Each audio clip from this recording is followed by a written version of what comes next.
En marge des conférences des Assises du journalisme, le hall de l'Arsenal accueille toute la journée plusieurs stands, dont la toute jeune équipe Radio Campus Lorraine, qui s'est installée pour les 3 jours de l'événement.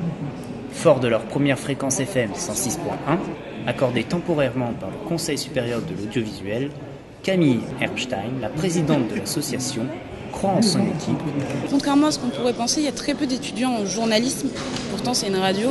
On a de profils, mais on a de tout. Je peux même pas dire. On a aussi bien des étudiants agronomes que des étudiants infirmiers. Donc, pour donner un peu le panel. Et chacun, j'ai un étudiant infirmier qui est très doué en technique, qui a appris. Là, on a un étudiant qui arrive aujourd'hui, qui va être formé sur le tas à la technique. Donc, en fait, on est une école. On a des gens motivés. Et derrière nous, on s'occupe de leur faire une formation par la pratique. Là, il y a plein de gens qui n'avaient jamais fait ça, des couvertures, des interviews, il y a la ministre peut-être ce soir. Donc, ils vont vraiment apprendre sur le tas à faire.